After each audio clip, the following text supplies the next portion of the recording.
जब लग गुरु मिले न साचा, तब लग गुरु करो 10 पांचा। क्या गुरु बदल सकते हैं?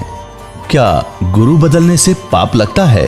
अध्यात्म के इस मैदान में आखिर सही गुरु कौन है? गीता जी में वर्णित तत्वदर्शी संत कौन है? इन सभी प्रश्नों के उत्तर जानने के लिए अवश्य सुनिए जगत गुरु तत्वदर्शी संत रामपाल जी महाराज के मंगल प्रवचन। सतगुरुदेव की जय। बंदी छोड़ कबीर परमेश्वर जी की जय। बंदी छोड़ गरीबदास जी महाराज जी की जय। स्वामी रामदेवानंद जी गुरु महाराज जी की जय।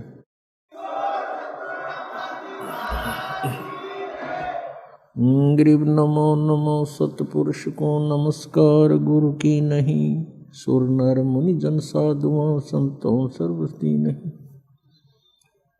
सतगुरु साहेब संत सब डंडो तुम प्रणाम, आगे पीछे मध्य हुए तिनको जा कुर्बान। नराकार निर्विषम काल जाल वैवंदनम निर्लेपम निज निर्गुणम, अकल अनुपवेशं धुनम सोहम सुरति समापतम। सकल समाना नीरतल उज्ज्वल हीरंबर हरदमं बेपरवा अथाह वार पार नहीं मध्यतम।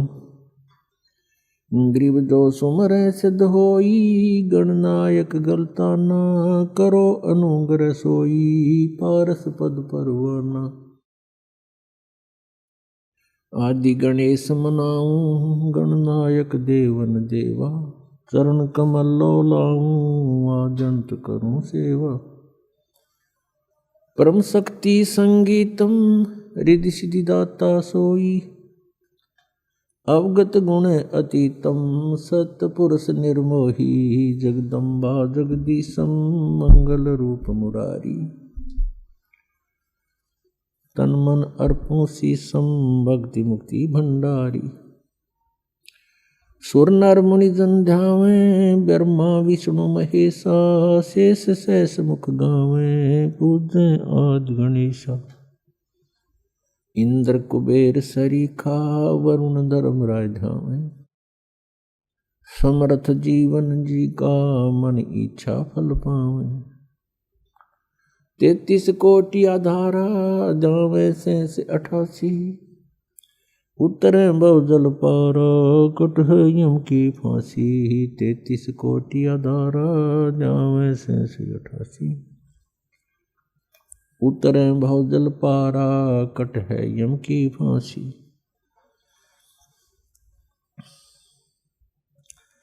कर जोरूं विनती करूं, धरूं चरण पर शीस।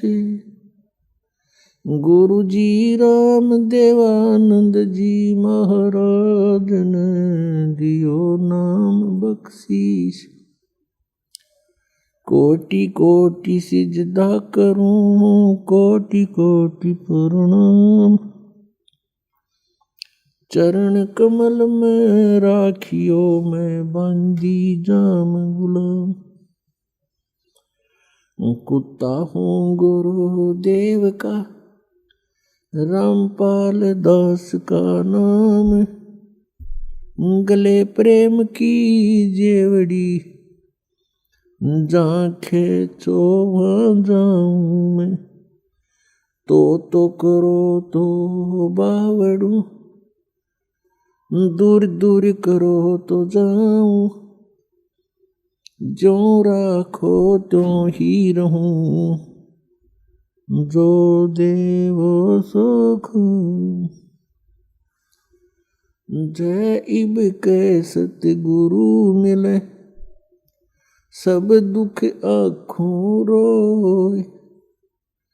चरणों ऊपर शीस धरूं, कहूँ जो कहनी हो। कबीर गुरु जी मिलेंगे, पूछेंगे कुशलात। आदि अंत की सब कहूँ, अपने दिल की बात। गुरु जी तुम ना भूलियो, चाहे लाख लोग मिल जाएं, हमसे तुमको बहुत है, तुम जैसे हमको नाही, तुमरे विसारे क्या बने, मैं किसकी शरण में जाऊं। शिव बिरंच मुनि नारद, तिनके हृदय न समाऊं। अब गुण किए तो बहुत किए, करत न मानी और, बावे बंदा बख्श दियो, बावे गर्दन उतार। अब गुण मेरे बाप जी, बख्शो गरीब नवाज, जो मैं पूत कुपूत हूँ, बोहर पिता को लाज। मैं अपराधी जन्म का, नकसिक भरे विकार, तुम दाता दुख भंजना, मेरी करो संवार। सूरत करो मम साइया, हम हैं भव जल माही, आप ही बह जावांगे, जो तुम न पकड़ोगे बाण। बंदी छोड़ दयाल जी, तुम तक हमारी दौड़े, जैसे काग जहाज को, सुहजत और न ठोर। परम पिता परमात्मा पूर्ण ब्रह्म, सर्व सृष्टि रचनहार कुल मालिक कबीर परमेश्वर जी हम सभी आत्माओं के पिता हैं। जितने भी यहाँ 21 ब्रह्मांड के अंदर आत्माएं हैं, ये सभी उस परमेश्वर कबीर जी की आत्माएं हैं। अब यहाँ हम काल के लोक में रह रहे हैं। इस काल के लोक में प्राणी सुखी नहीं हो सकता,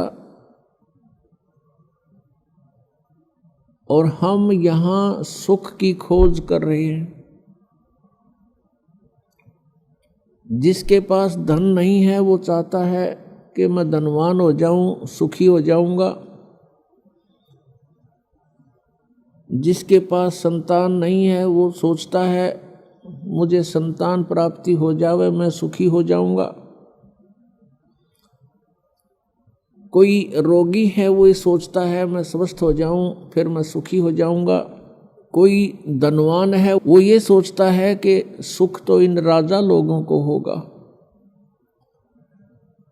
और राजा लोग सोचते हैं कि सुख तो स्वर्ग में होगा। स्वर्ग के देवता इंद्र राजा जो हैं वो सोचते हैं कि सुख तो ब्रह्मा विष्णु महेश को होगा, हमें सुख नहीं। और ब्रह्मा विष्णु महेश को सुख बिल्कुल नहीं। उदाहरणार्थ जैसे भगवान श्री विष्णु जी के अवतार श्री रामचंद्र जी राजा दशरथ के घर जन्म लेकर के अयोध्या में प्रकट हुए। उनका फिर विवाह हुआ, विवाह होते ही वनवास हुआ। वनवास से उनकी धर्मपत्नी का अपहरण हुआ, फिर युद्ध हुआ, 12 वर्ष तक युद्ध हुआ। युद्ध तो 2-4 मिनट घंटे का बहुत हो जाता है। उसके पश्चात रावण का वध करके सीता जी को घर ले आए। कुछ ही दिनों के बाद, कुछ वर्षों के उपरांत किसी के व्यंग से सीता जी का परित्याग कर दिया, अपनी धर्मपत्नी का जो गर्भवती थी। स्वयं कहीं रहे, संतान कहीं रही। तो इससे सिद्ध है कि उस विष्णु जी को भी यहाँ सुख नाम की चीज नहीं। फिर वही विष्णु जी के अवतार श्री कृष्ण रूप में जेल में जन्म हुआ, मामा शत्रु हो गया, कभी जरासिंह, कभी शिशुपाल, कभी पूतना, कभी केसी आदि से उनको मरवाने का प्रयत्न जारी रहा। अंत में भगवान ने मथुरा को त्याग दिया, समुद्र में जाके एक टापू पर शरण ली, वहां एक द्वार की नगरी बना करके सारी सेना को वहां रख करके शेष जीवन वहां व्यतीत किया। उसके उपरांत अंत समय क्या हुआ, भगवान श्री कृष्ण जी का 56 करोड़ उनके वंशज हो गए थे, 56 करोड़ पोते पर पोते, पुत्र, रिश्तेदार, नाती, और वो भी श्री कृष्ण जी के सामने सब मृत्यु को प्राप्त हुए। आपसी युद्ध हो गया, दुर्वासा जी के श्राप से, और श्री कृष्ण जी के सामने पूरा कुल नाश हो गया। क्या वो प्राणी सुखी हो सकता जिसके आगे सारे मर जाएं? तो यहां परमात्मा कबीर परमेश्वर जी हमें याद दिलाते हैं, भजन करो उस रब का जो दाता है कुल सब का। भजन करो उस रब का जो दाता है कुल सब का।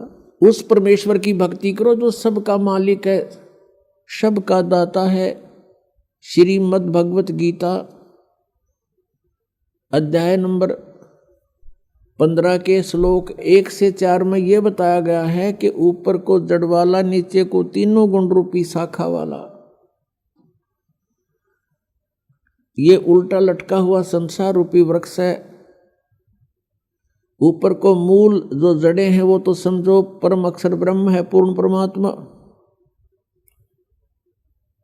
वो सब का मालिक।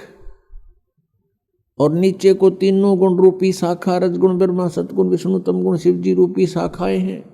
और जो संत इन उल्टे लटके हुए संसार रूपी वृक्ष के सभी विभागों को भिन्न भिन्न बताता है, स वेदवित, वो वेद के तात्पर्य को जानने वाला है, अर्थात वो तत्वदर्शी संत है। परमेश्वर स्वयं भूमिका करते हैं, सतलोक से चलकर यहाँ आते हैं। यहाँ के भगवान काल द्वारा फैलाया गया अज्ञान, उसका नाश करते हैं, अपने तत्व ज्ञान रूपी टॉर्च से उस अंधेरे को हटाते हैं। तत्व ज्ञान रूपी सूर्य का उदय करके अज्ञान रूप अंधकार को समाप्त करते हैं। वो उसमें यहाँ कुछ समय के लिए रहते हैं और अपनी अमृतवाणी को उच्चारण कर करके सुनाते हैं, जो बाद में लिपिबद्ध कर ली जाती है। परमेश्वर ने कहा था, अक्षर पुरुष एक पेड़ है, निरंजन वा की डार, और तीनों देवा शाखा हैं ये पात रूप संसार। जो हिस्सा जमीन से बाहर दिखाई देता है पेड़ का, वो तुरंत जमीन से बाहर जो मोटे वाला होता है उसको तना बोलते हैं। और जड़ें प्रोक्ष है, गुप्त है। तो मूल मालिक तो गुप्त है, प्रोक्ष है, उसका तो यहाँ के सदग्रंथों में जिक्र नहीं, वो तो स्वयं परमेश्वर ने आके बताई है अपनी महिमा। उस तने को समझो ये अक्षर पुरुष है, उसके तने के फिर मोटी डार होती है, उसको समझो सरपुरुष, सरपुरुष। और उस डार के फिर 3 शाखाएं हों, वो रजगुण ब्रह्मा, सतगुण विष्णु, तमगुण शिव जी जानो। श्रीमद् भगवत गीता अध्याय नंबर 4 के श्लोक नंबर 32 में कहा है कि जो श्लोक नंबर 25 से लेकर 31 तक जो भी साधनाओं का वर्णन किया गया है वो पर्याप्त नहीं है। लेकिन साधक अपनी अपनी साधनाओं को पाप नाशक ही मानते हैं। इस प्रकार की यज्ञों का विस्तार के साथ वर्णन है सच्चिदानंद घन ब्रह्म की वाणी में। ब्रह्मणे मुखे, यानी सच्चिदानंद घन ब्रह्म ने स्वयं आकर के अपने मुख कमल से वो तत्व ज्ञान बोला होता है, उसको परम अक्षर ब्रह्म की वाणी कहते हैं। उस वाणी में वो विस्तार के साथ कहे गए हैं। उनको जानने के बाद फिर पूर्ण रूप से कर्म बंधन से मुक्त प्राणी हो जाता है। गीता जी अध्याय नंबर 4 के श्लोक नंबर 34 में तुरंत कहा है कि उस तत्व ज्ञान को जो परमेश्वर ने स्वयं आकर बोला होता है, किसी तत्वदर्शी संतों के पास जाकर समझ उनको दंडवत प्रणाम करने से, कपट छोड़कर प्रसन्न करने से वो तत्वदर्शी संत तुझे उस परमात्म तत्व का ज्ञान कराएंगे। इससे एक बात तो ये सिद्ध होगी कि गीता ज्ञानदाता भी उस तत्व ज्ञान से अपरिचित है, इसलिए संतों के पास जाने को कह रहा है। अब यहाँ गीता जी अध्याय नंबर 15 के श्लोक नंबर 1 से 4 में परमेश्वर ने स्वयं अपनी महिमा का गुणगान किया है। अक्षर पुरुष एक पेड़ है, निरंजन वा की डार, सरपुरुष जिसको कहते हैं, सरपुरुष वा की डार, और तीनों देवा शाखा हैं ये पात रूप संसार। अब गीता जी अध्याय नंबर 15 के श्लोक 4 में कहा कि उस तत्व ज्ञान की प्राप्ति के उपरांत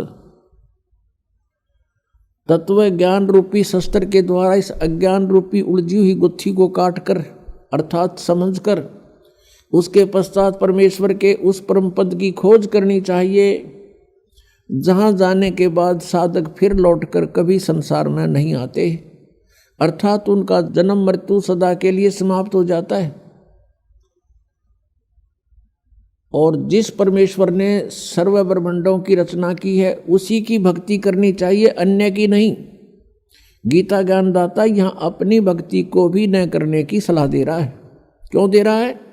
क्योंकि गीता जी अध्याय नंबर 4 के श्लोक नंबर 5 तथा 9 में, गीता अध्याय नंबर 2 श्लोक 12 में, गीता अध्याय नंबर 10 श्लोक 2 में ये स्वयं कहता, अर्जुन तेरे और मेरे बहुत जन्म हो चुके हैं, तू नहीं जानता मैं जानता हूं। इससे सिद्ध है कि गीता ज्ञानदाता की भी जन्म मृत्यु होती है। ये पूर्ण मोक्ष नहीं होता, ना इसकी साधना से पूर्ण मोक्ष हो सकता, और ये भी नाशवान है। इसलिए गीता ज्ञानदाता गीता अध्याय नंबर 18 के श्लोक नंबर 62 में कहता है कि अर्जुन तू सर्वभाव से उस परमेश्वर की शरण में जा जिसकी कृपा से तू परम शांति को और सनातन परम धाम को प्राप्त होगा। जब तक प्राणी जन्म और मृत्यु के अंदर है इसको शांति नहीं हो सकती, चाहे ब्रह्मा की पदवी पा ले, चाहे विष्णु की पदवी प्राप्त कर ले, चाहे शिव की पदवी प्राप्त कर ले, या छोटे मोटे राजाओं का तो अब कोई अस्तित्व नहीं है, जबकि ब्रह्मा विष्णु महेश तक की पदवी पर प्राणी सुखी नहीं है। इसलिए गीता जी अध्याय नंबर 7 के श्लोक नंबर 18 में गीता ज्ञानदाता कहता है कि जितने भी भक्त हैं, साधक हैं, जिन्होंने वेदों को जाना समझा और तत्वदर्शी संत ना मिलने से अपने आप निष्कर्ष निकाल लिया, ओम नाम को मोक्षदायक मान लिया और ब्रह्म को सुप्रीम पावर मान लिया, सुप्रीम गॉड मान लिया, इस भूल के कारण ये उदार आत्मा, नेक आत्माएं, ये ज्ञानी आत्मा है तो अच्छी नेक हैं, लेकिन मेरे वाली अनुत्तम गति में ही स्थित है। गीता ज्ञानदाता कहता है कि मेरे वाली गति यानी ब्रह्म की गति, ब्रह्म से मिलने वाले लाभ, ओम नाम से जो जाप होता है वो ब्रह्म का है, और ब्रह्म से जो लाभ है उसको कहते हैं वो मेरी गति है। गीता ज्ञानदाता ब्रह्म बोल रहा है श्री कृष्ण जी में, और ये भी अनुत्तम है, ये भी घटिया है, व्यर्थ है, क्योंकि जन्म और मृत्यु अर्जुन तेरे भी और मेरे भी सदा रहेंगे।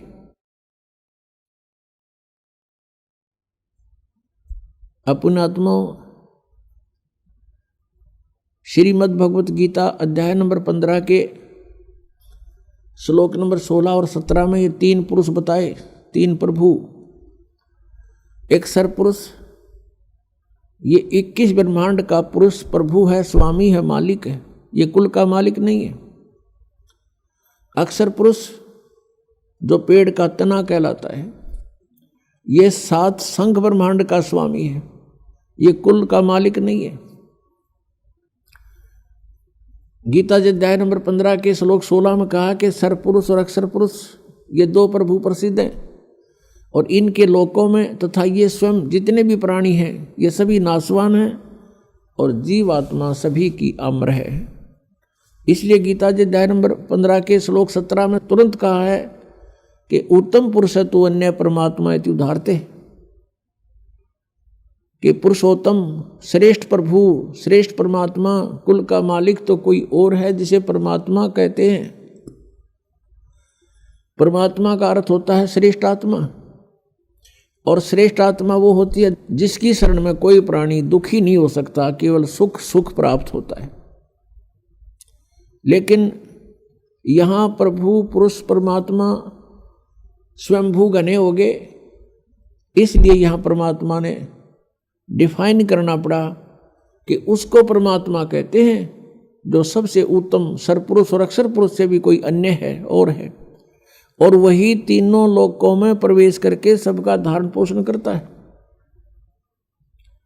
वो है वास्तव में अविनाशी परमेश्वर।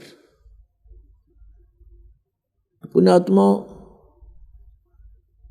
हम सभी कहते थे भक्ति कर ले भाई, किसी भी संत या पंथ में या किसी ग्रंथ में हम पढ़ा करते थे तो सभी प्रेरणा करते थे भगवान की भक्ति करो भाई। मनुष्य जीवन बार बार प्राप्त नहीं होता, परमात्मा की भक्ति करनी चाहिए। मनुष्य जीवन का मुख्य उद्देश्य ही भक्ति करना है। लेकिन हमें ये नहीं पता था कि कौन से राम की भक्ति करें, कौन से प्रभु की हम भक्ति करें। गीता जी अध्याय नंबर 4 के श्लोक नंबर 33 में कहा कि अर्जुन, द्रव्य में यज्ञ से ज्ञान यज्ञ श्रेष्ठ है। द्रव्य में यज्ञ होती है जो धन से, जैसे कोई भंडारा करवा देते हैं, कितने और श्राद्ध कर देते हैं, या कहीं धर्मशाला बनवा देते हैं, या कहीं मंदिर बनवा देते हैं, और कहीं अनाथालय खुलवा देते हैं, कोई कुआं या प्याऊ बनवा देते हैं। तो ये कहा कि इस प्रकार जो आंख मीच के अंधाधुंध कोई तुम बगैर ज्ञान के पूर्ण करते हो, उसको करने से पहले उसके बारे में जानकारी होनी चाहिए। यानी ज्ञान यज्ञ श्रेष्ठ है। संतों का सत्संग सुनो और ज्ञान समझ के फिर जैसे संत बतावें और जैसे ग्रंथ अलाउड करें, जो हमारे सदग्रंथों में प्रमाणित है, उसी तरह ही तुम दान पुण्य करो तो लाभदायक है, अन्यथा नहीं। तो पुण्यात्माओं, हमने अपने सदग्रंथों को आधार मान के अपनी साधना करनी पड़ेगी, और तभी हम सफल होंगे।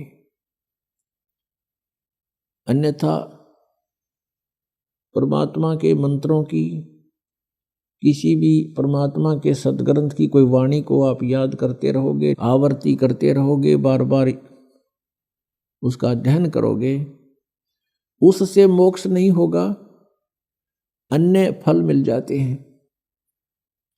लेकिन वो फल अस्थायी होते हैं और मोक्षदायक नहीं होते, उससे मनुष्य जन्म का उद्देश्य पूर्ण नहीं होता। तो सबसे पहले हमने ज्ञान सुनना चाहिए कि कौन से परमात्मा की भक्ति करें। जैसे गीता ज्ञानदाता कहता है कि तू सर्वभाव से उस तत्ब्रह्म की शरण में जा। तत्ब्रह्म यानी उस परमात्मा की शरण में जा, उस परमेश्वर की शरण में जा। गीता ज्ञानदाता अध्याय नंबर 7 के श्लोक नंबर 29 में कहता है कि मैं जो ज्ञान दे रहा हूं कि तत्वदर्शी संत की खोज करो और तत्वदर्शी संत के बताए मार्ग अनुसार तुम साधना करो।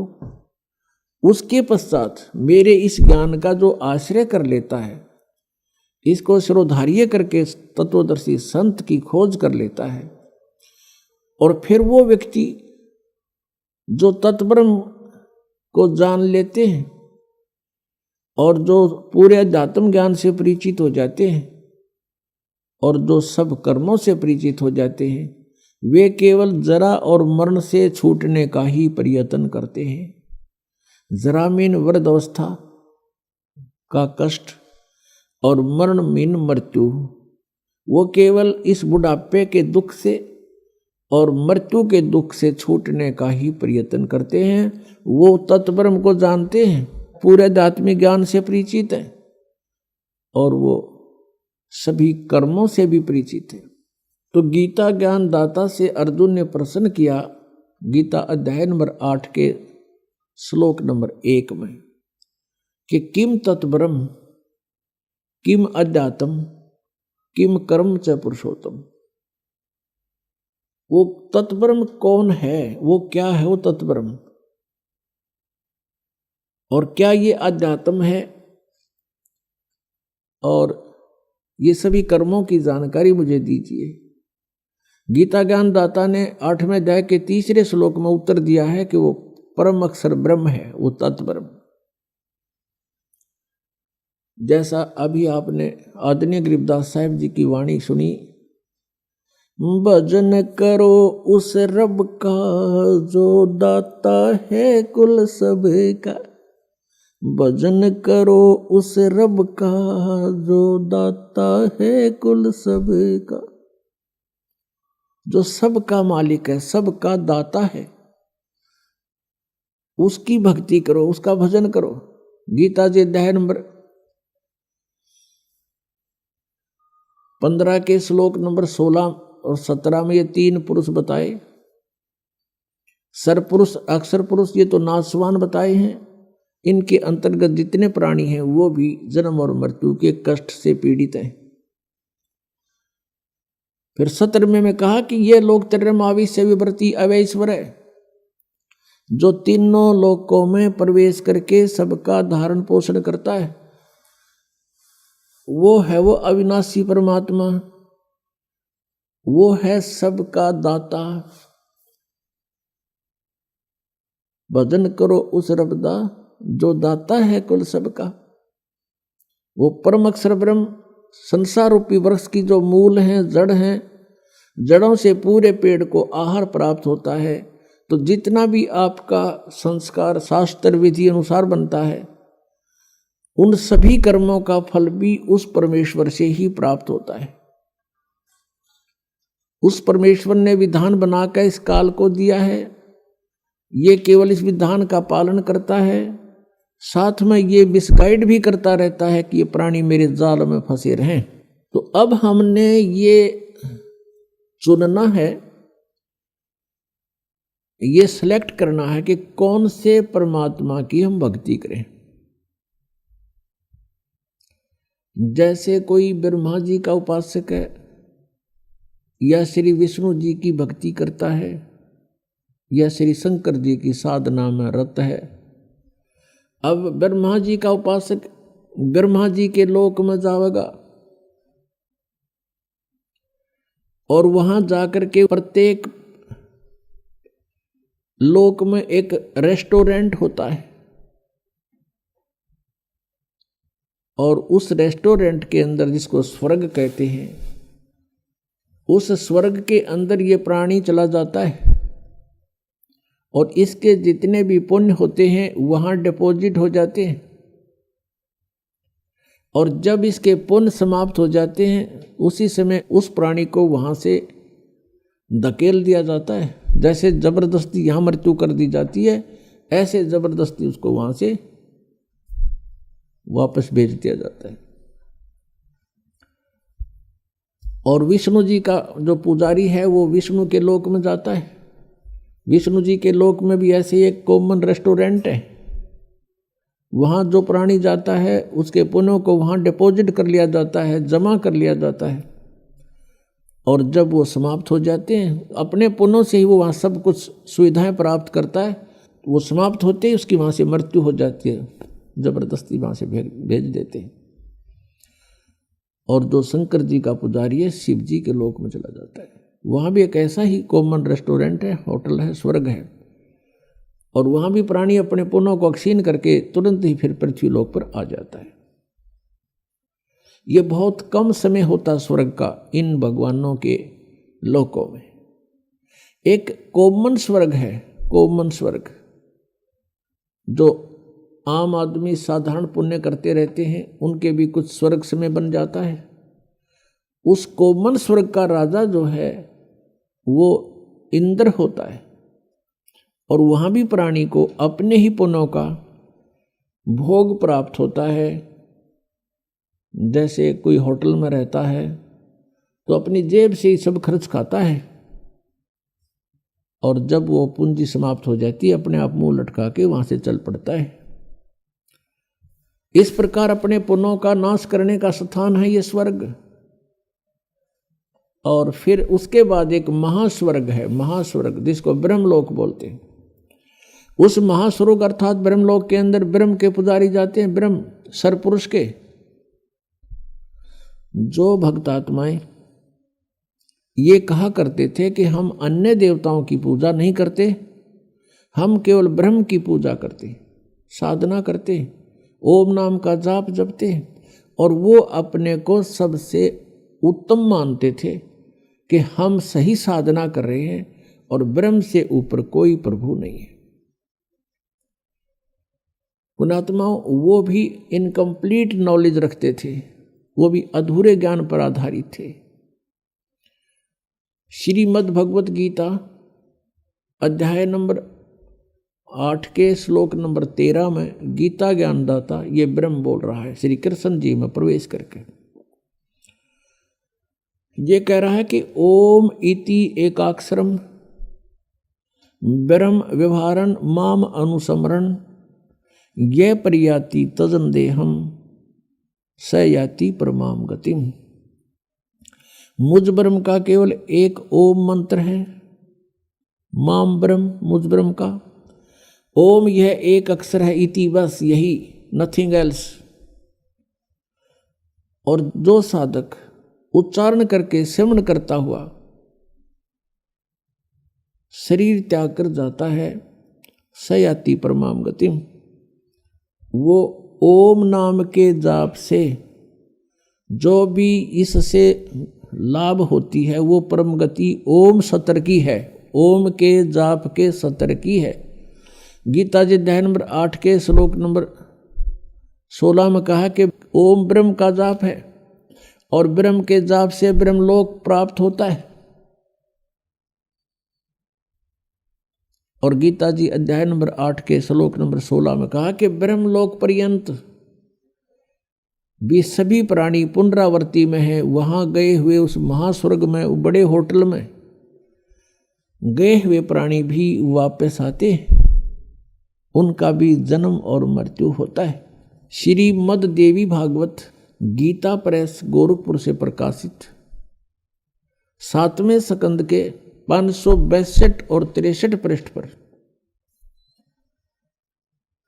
देवी हिमालय राजा को उपदेश दे रही है और ब्रह्म की जानकारी बता रही है। वो बता रही है कि सब पूजाओं को त्याग कर केवल एक ब्रह्म की पूजा करो, उसका ओम नाम है। ब्रह्म की पूजा करो, उसका एक ओम नाम है। उस ओम नाम का जाप करते हुए ब्रह्म प्राप्ति का टारगेट बनाकर जो साधक साधना करता है वो ब्रह्म को प्राप्त होता है, वो ब्रह्मलोक में चला जाता है। वो ब्रह्म कहाँ रहता है? वो ब्रह्मलोक में रहता है। अब गीता ज्ञानदाता ब्रह्म है।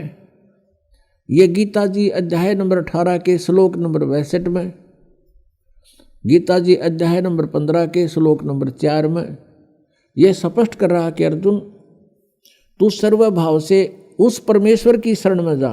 कोई अन्य भगवान है गीता ज्ञानदाता से, उसकी कृपा से ही तू परम शांति को और सनातन परम धाम को प्राप्त होगा। और गीता जी अध्याय नंबर 15 के श्लोक नंबर 4 में कहा कि जब तत्वदर्शी संत मिल जावे उसके पश्चात परमेश्वर के उस परम पद की खोज करनी चाहिए जहां जाने के बाद साधक फिर लौटकर संसार में नहीं आते। और जिस परमेश्वर ने सब ब्रह्मांडों की रचना की है उसी की भक्ति करो, उसी की शरण में रहो, और की नहीं। गीता ज्ञानदाता अपनी सतिथि बता ही रहा है कि अर्जुन तेरे और मेरे बहुत जन्म हो चुके हैं, तू नहीं जानता मैं जानता हूं। इससे सिद्ध हो गया कि गीता ज्ञानदाता जो सरपुरुष है, जिसको ब्रह्म भी कहते हैं, इस ब्रह्म के साधक भी जन्म और मृत्यु के ही जाल में, इस कर्म में फंसे रहते हैं। और जब तक प्राणी जन्म और मृत्यु के कर्म में है, वो सुखी नहीं हो सकता, उसको परम शांति नहीं हो सकती। इसलिए गीता जी अध्याय नंबर 18 के श्लोक नंबर 62 में कहा है कि अर्जुन तू सर्वभाव से उस परमेश्वर की शरण में जा, उसकी कृपा से ही तू परम शांति को और सनातन परम धाम को प्राप्त होगा। और गीता जी अध्याय नंबर 15 के श्लोक नंबर 4 में स्पष्ट कर दिया कि उस परमेश्वर के उस परम पद की खोज करनी चाहिए, जहां जाने के बाद साधक फिर लौटकर कभी संसार में नहीं आती। तो ये है वो पूर्ण मोक्ष। तो ये जो ब्रह्म तक की साधना करके अपने आप को ये समझते थे कि हम बहुत अच्छी उपलब्धि कर रहे हैं, ये भी जन्म और मृत्यु के इस चक्कर में पूर्ण रूप से फंसे हुए। और ये ब्रह्म काल है, ये काल के पुजारी थे। जितने भी ऋषि महर्षि हुए हैं, ये सब ब्रह्म साधना करते थे। श्रीमद् भगवत गीता अध्याय नंबर 7 के श्लोक नंबर 1 से 5 में कहा कि अर्जुन, अब मैं तुझे ऐसा ज्ञान सुनाऊंगा जिस ज्ञान को जानने के बाद कुछ भी जानना शेष नहीं रहेगा। गीता जी अध्याय नंबर 6, 7, 8, 9 तक 10 तक ही स्पष्ट किया है कि 2 प्रकृति हैं। एक तो ये दुर्गा है, यह तो चेतन प्रकृति है, और बाकी ये 5 तत्व और ये सब अंतःकरण अहंकार मिलाकर ये 8 विभागों में जो बटी हुई, ये मेरी जड़ प्रकृति है। और फिर ये कहा कि बलवानों का बल, बुद्धिमानों की बुद्धि मैं ही हूँ। अर्थात जब चाहे मैं जिसको ताकत दे दूँ, जब चाहे किसी को बुद्धि दे दूँ, जब चाहूँ उसकी ताकत को वापस अक्षीण कर दूँ, और जब चाहे उस बुद्धिमान की बुद्धि पर पर्दा डाल दूँ। पुण्यात्माओं, जैसे अर्जुन को काल ने शक्ति दे दी, जब उसने महाभारत का युद्ध करवाना था, क्योंकि श्री कृष्ण मना कर रहे थे, युद्ध से पहले भी मना करते थे कि युद्ध ना करो भाई, नाश हो जाएगा, तुम भी मारे जा सकते हो और कौरव भी मारे जा सकते हैं। और कौरवों को भी समझाया करते थे कि युद्ध अच्छा नहीं होता, कुल नाश हो जाएगा तुम्हारा, अपना भाई बंटवारा कर लो मिलजुल कर। नहीं हुआ तो अंत में प्रभु ने यहाँ तक कह दिया था, भगवान श्री कृष्ण जी ने, एक तरफ मेरी सेना होगी, एक तरफ मैं होऊंगा, और मैं हथियार भी नहीं उठाऊंगा। इससे सिद्ध है कि श्री कृष्ण जी युद्ध नहीं चाहते थे, कतई नहीं चाहते थे। जब बात बनी नहीं, युद्ध की तैयारी होगी, अर्जुन के सारथी बनकर श्री कृष्ण जी ने रथ ले जा करके अर्जुन के कहने से दोनों सेनाओं के मध्य में खड़ा कर दिया। अब अर्जुन ने देखा सामने भाई खड़े हैं, भतीजे खड़े हैं, भाइयों की बेटियों के पति खड़े हैं, तो उसके दिल के अंदर एक साधु भाव उत्पन्न हो गया कि इनको मारकर हम राज करेंगे, इससे अच्छा तो भीख मांग कर खा लेंगे, वो भी अच्छा होगा। ऐसे कहर को, ऐसे जुल्म को, ऐसे अनर्थ को मैं नहीं करूँगा। फाइनल फैसला लेकर और रथ के पिछले भाग में बैठ गया। अब काल ने देखा, जिसने युद्ध नाश करवाना था इस ब्रह्म ने, कि बात बिगड़ेगी, उसी समय स्वयं आकर के श्री कृष्ण जी में प्रवेश कर गया। और फिर युद्ध के लिए उसने वो हथकंडे अपनाए जो अर्जुन को तैयार करके छोड़ा। पहले तो ज्ञान समझाना शुरू किया, तू के लेकर आया था, आत्मा तो अमर है, तू क्यों डरता है, पहले भी बहुत बार जन्म लिए, आगे भी मरते रहेंगे, ये मत सोच अभी पैदा हुए हैं आगे नहीं होंगे, ये तो शरीर छोड़ जाता है प्राणी, दूसरा ग्रहण कर लेता है। 100 बातें अटकल लगाई, लेकिन अर्जुन ने हाथ खड़े कर दिए, प्रभु मेरी समझ में बात ये आती नहीं, मैं युद्ध नहीं करूं। आखिर में उसने उसको भयंकर रूप दिखाया अपना वास्तविक कि मैं काल हूं, खा जाऊंगा। अब जिसको देखकर अर्जुन जैसा योद्धा भी कांपण लग गया, तो क्या वो भगवान हो सकता है जिसको देखते कलजा पाटे? वो स्वयं कह रहा है कि मैं काल हूं 11वें अध्याय के 32वें श्लोक में, और सबको नाश करने के लिए आया हूं। तो नाश करने वाला प्रभु परमात्मा नहीं हो सकता, श्रेष्ठ आत्मा नहीं हो सकता। तो पुण्यात्माओं, ये श्री कृष्ण में प्रवेश करके ब्रह्म बोल गया और इसने ये महाभारत का युद्ध करवा दिया, नाश करवा दिया। तो जब उससे युद्ध करवाना था अर्जुन से, तब तो उसको पावर दे दी और खूब कूद कूद कर नाश करा, दुनिया मार डाली। वो पाप लिख दिए अर्जुन के बैड अकाउंट में। फिर जब श्री कृष्ण जी का पूरा कुल नाश हो गया और श्री कृष्ण जी का भी वध कर दिया गया विषाक्त तीर मार के, एक शिकारी के द्वारा धोखे से लग गया। वो शिकारी कौन था? वो शिकारी था बाली वाली आत्मा, जो त्रेता युग में विष्णु जी श्री राम रूप में आए हुए थे। उस समय सुग्रीव के भाई बाली को श्री राम रूप में विष्णु जी ने धोखे से मारा था, वृक्ष की ओट लेकर। तब बाली ने कहा था कि तू अगर सूरवीर था तो सामने आता, और ऐसे तूने कायरता से मुझे मारा है, ये दंड तूने भोगना पड़ेगा, मेरा बदला देना होगा। उस समय फिर बुद्धि दे दी काल ने रामचंद्र जी को, कहा कि तेरा बदला दूंगा द्वापर युग में। वही विष्णु श्री कृष्ण रूप में आए। वो बाली वाली आत्मा एक शिकारी बना। शिकारी ने एक विषाक्त तीर बनवा लिया जहर से बुझा हुआ, और श्री कृष्ण जी प्रभास क्षेत्र में एक पेड़ के नीचे लेटे हुए थे। वहां उसके पैर के तलवे में एक पद्म था।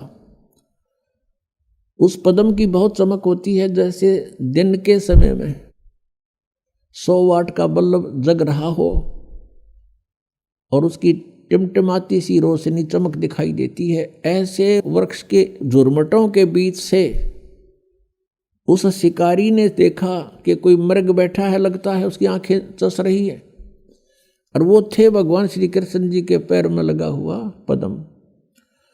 शिकारी ने आओ देखा ना ताव देखा, पत्तों के अंदर से निशाना साध दिया और उस तलवे पर ठोक दिया विषाक्त तीर, जिससे श्री कृष्ण जी का वध हुआ।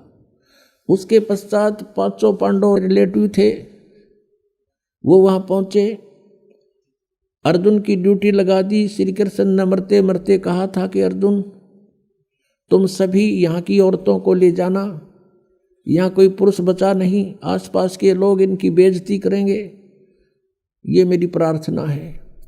तो अर्जुन सभी गोपियों को, सभी औरतों को लेकर के वहाँ चल पड़ा था, और वही धनुष उसके पास था जिससे उसने महाभारत का युद्ध जीता था। रास्ते के अंदर अर्जुन को भीलों ने घेर लिया, अर्जुन को पीटा और सारा धन लूट लिया, कुछ औरतों को भी साथ घसीट ले गए। अर्जुन खड़ा खड़ा देख रहा है और कांप रहा है, उसके हाथ से वो धनुष नहीं चल रहा है। अब जब वो सारा एपिसोड हो लिया, भील चले गए, तब अर्जुन कहता है कि ये कृष्ण हमारा दुश्मन था, रिलेटिव नहीं था, इसने हमारे साथ सदा धोखा किया। जब मैं युद्ध के मैदान में लड़ रहा था, मुझे इतनी शक्ति दे दी कि एक तीर से 20-20 मार देता था, और आज वही अर्जुन है, वही यो गांडीव धनुष है, आज ये मेरे से चल भी नहीं रहा। यहाँ परमात्मा कहते हैं, कबीर परमेश्वर जी, कि मूल लखनी मूर्खा गिनते हैं क्यों डार, तुम इसकी जड़ को नहीं पहचान रहे, इसका ये मूल कौन है, जड़ कौन है इन कुकर्मों की। तो भगवान श्री कृष्ण छलिया नहीं थे, ये तो ये काल सब खेल करवा रहा है। ये कहता है बलवानों का बल, बुद्धिमानों की बुद्धि मेरे हाथ में है, जब चाहे बल प्रदान कर दूं, जब चाहे मैं छीन लूं। जिसमें श्री रामचंद्र जी वनवास में थे, सीता जी का अपहरण हो गया था, उनकी धर्मपत्नी का, वो लिपट लिपट कर पेड़ों से और वन्य जानवरों से रो रहे थे, पूछ रहे थे। मेरी सीता को देखा। ऊपर से भगवान शिव और पार्वती भी झांक रहे थे। भगवान शिव ने प्रणाम किया क्योंकि ये उनके बड़े भाई हैं। पार्वती ने देखा कि आप किसको प्रणाम कर रहे हो। भगवान शिव ने कहा कि नीचे भगवान विष्णु हैं राम रूप में, मैं उनको प्रणाम कर रहा हूं। पार्वती कहने लगी भगवान होकर रोए, मैं तो नहीं मानती ये विष्णु जी हो सकते हैं, मैं इसकी परीक्षा लूंगी। भगवान शिव ने कहा कि तू परीक्षा मत लेना और सीता रूप मत बनाना, मेरे काम की नहीं रहेगी तू। उस समय तो पार्वती जी ने कहा कि ठीक है, मैं नहीं परीक्षा लूंगी। जब भगवान शिव जी इधर उधर गए सैर सपट्टे को, पीछे से सीता रूप बनाया, श्री रामचंद्र जी के सामने खड़ी होगी। अब रामचंद्र जी ने उस समय पार्वती जी को पहचान लिया, क्योंकि काल ने उसकी बुद्धि ऑन कर दी और पहले ऑफ कर दी। अपनी पत्नी का तो न्यों पता ना वह ले गया कौन उठा के, और फिर वो ज्योतिषी हो गया, भविष्य का वक्ता हो गया। एकदम पहचान लिया कि तू तो पार्वती है। एक दक्ष पुत्री यहाँ कैसे आ गई, भगवान शिव को क्यों छोड़ाई। वो शर्मिंदा हुई, आके भगवान शिव से कहा कि सचमुच वो तो सचमुच विष्णु जी हैं, आप ठीक प्रणाम कर रहे थे। तो शिव जी बोला कर दिया काम, ले ली परीक्षा। हंसने लगी, नीचा मुंह कर लिया। तो उस दिन से उसने भगवान शिव ने कहा कि तू आज मेरे काम की नहीं रही, क्योंकि तूने मेरी माँ का रूप बना लिया। बड़े भाई की पत्नी माता के तुल्य होती है कि तूने मेरी माँ का रूप बना लिया, मेरे काम की पत्नी रूप में नहीं रही। तो पुण्यात्मा युग काल के इसे बखेड़े हैं। अब उस पार्वती ने सोचा कि यो पक्का है जद का। अब यो मुंह तो बोला नहीं, बोलना बंद कर दिया। कई दिन तो रही उसके साथ, फिर वो बात ही नहीं कर रहा, मुंह फेर कर बैठ जाता है। पार्वती ने सोचा यो तो नरक हो गया, घर नहीं रहा। तो बेटी को फिर कुछ दिखाई नहीं देता, अपना पीहर दिखाई देता है माय का। उन्होंने सोचा अपने माँ के चलती हूँ, कुछ दिन इसकी बुद्धि ठिकाना आ जाएगी। अब वो आ गई राजा दक्ष के घर पे, अपने पिता के घर पे। उधर से राजा दक्ष के घर पर एक यज्ञ चल रहा था, धार्मिक अनुष्ठान हो रहा था। और धार्मिक अनुष्ठान में ये नियम था उनका, ब्राह्मणों का बनाया हुआ, ऋषियों का। जब कोई राजा या कोई अनुष्ठान करवाता है तो सभी बेटियों को, रिश्तेदारों को अवश्य आमंत्रित किया जाता है। तो राजा दक्ष ने अपने सभी दामादों को आमंत्रित किया हुआ था, लेकिन शिव को और पार्वती यानी उस शक्ति को नहीं आमंत्रित किया था, अपनी पुत्री को। कारण क्या था कि भगवान शिव के साथ उसने, गिरजा ने अपनी मर्जी से विवाह किया था। राजा दक्ष इस विवाह के पक्ष में नहीं था।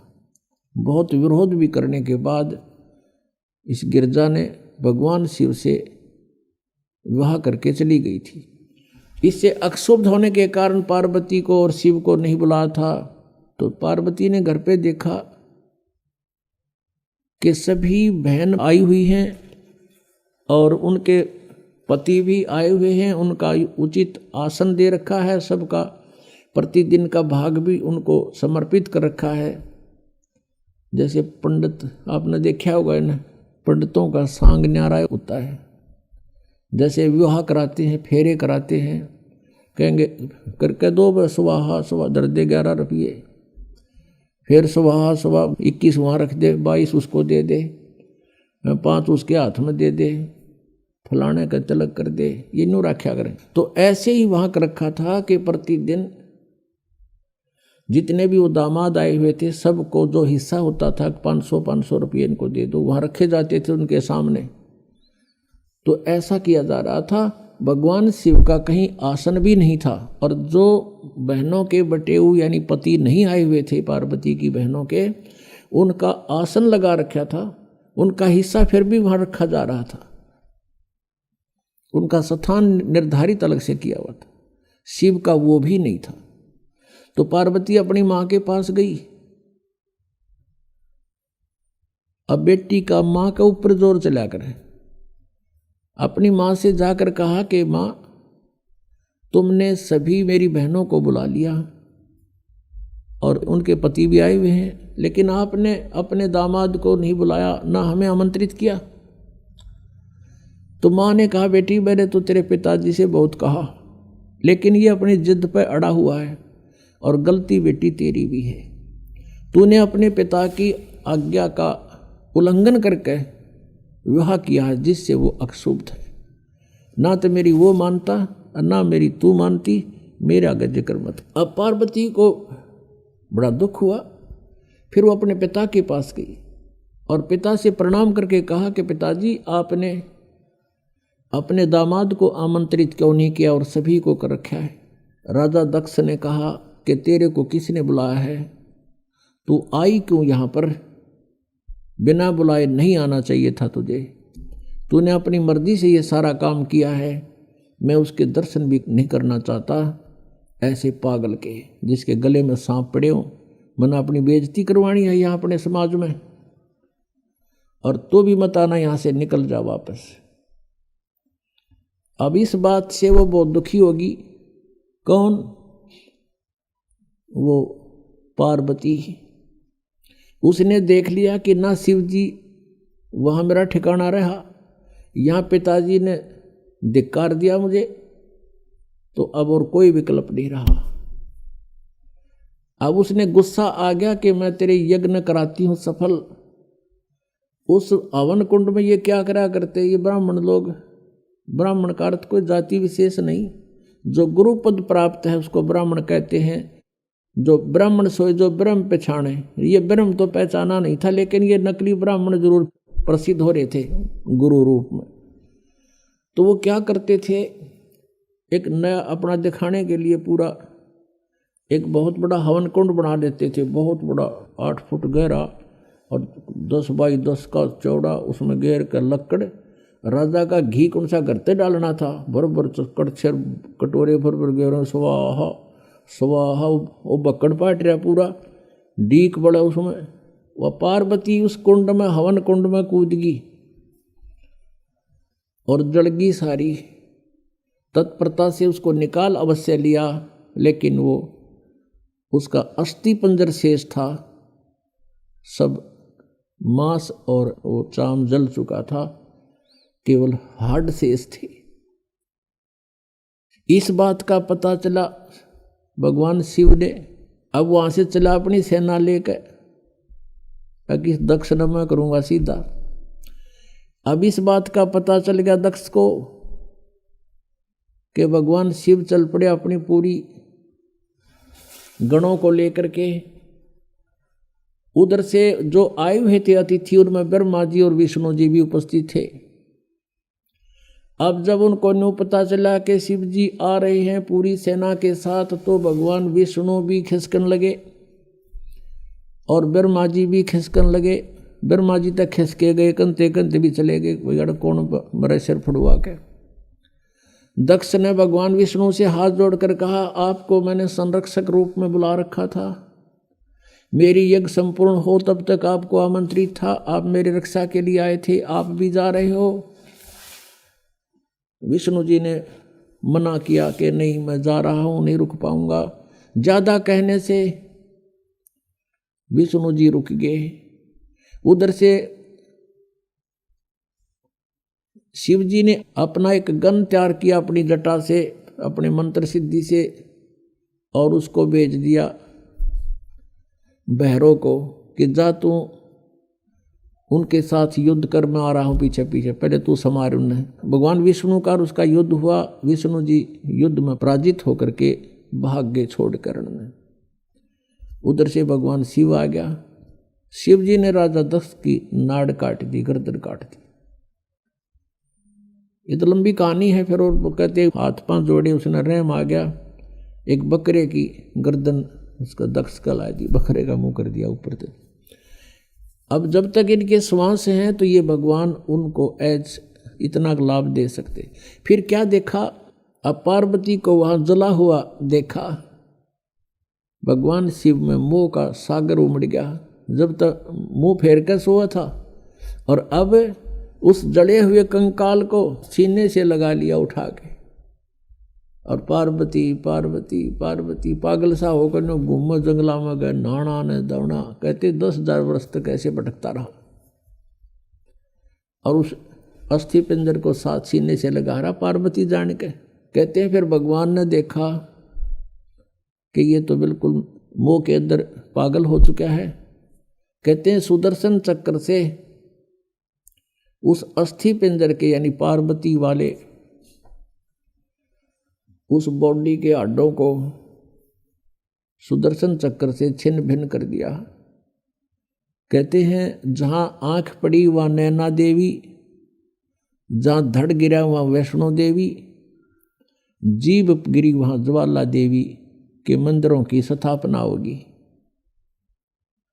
अपुणात्माओं ये जैसे वैष्णो देवी का मंदिर, ज्वाला जी का मंदिर और जैसे नैना देवी का मंदिर, ये जो मंदिर होते हैं ये यादगार होती हैं। ये यादगार बनाई गई थी कि जो इतिहास है पुराणों में, आने वाले समय में कोई इनको झूठा ना कह दे, इसलिए वो यादगार बनाई गई थी, छोटी छोटी मंडी सी। और वहाँ पर पुजारी बैठा दिए गए थे, आसपास के लोगों के द्वारा एक पैसा इकट्ठा करके उनको वहाँ एक नौकरी के तौर पर छोड़ दिया था कि तुम आने वालों को यहाँ कोई दर्शनार्थ आवे तो इतिहास बताना कि ये मंदिर ऐसे बना है। बस इतना काम था उस पुजारी का। फिर समय बदलता चला गया, उसको किसी ने पैसे देने बंद कर दिए, तो उसने फिर वहाँ चढ़वाना शुरू कर दिया कि अभी आए हो तो दान भी करो। ऐसे फिर पीढ़ी दर पीढ़ी चल करके तो वहाँ इस प्रकार दक्षिणा का भी एक रिवाज बन गया। वास्तव में ये सिर्फ इतना ही काम है कि ये यहाँ ऐसी घटनाएं घटी थी। जैसे तो पुण्यात्माओं आगे चलते हैं, इसी कथा को पूरा करते हैं। अब प्रसंग चल रहा है कि भजन करो उस रबदा जो दाता है कुल सबका।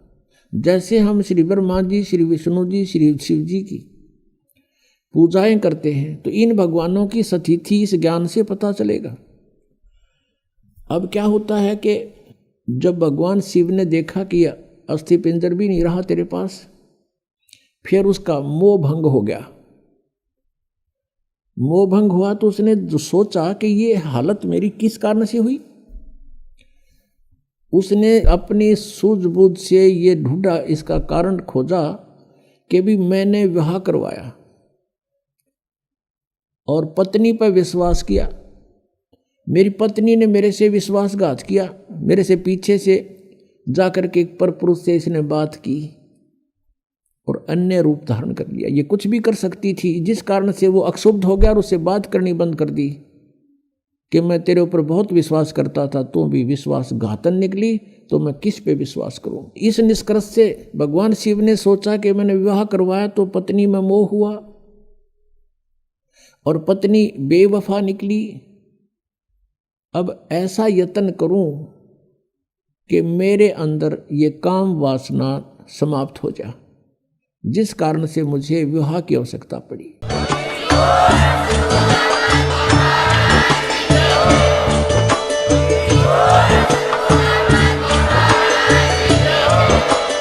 आप सुन रहे थे जगत गुरु तत्वदर्शी संत रामपाल जी महाराज जी के मंगल प्रवचन। अधिक जानकारी के लिए विजिट कीजिए हमारी वेबसाइट www.jagatgururampalji.org। संत रामपाल जी महाराज जी के शुभ आशीर्वाद से पूरे विश्व भर में 500 से भी ज्यादा नाम दीक्षा केंद्र हैं, जिन पर संत रामपाल जी महाराज जी द्वारा ऑनलाइन निशुल्क नाम दीक्षा दी जा रही है। अपने नजदीकी नाम दीक्षा केंद्र का पता करने के लिए संपर्क करें 8222880541।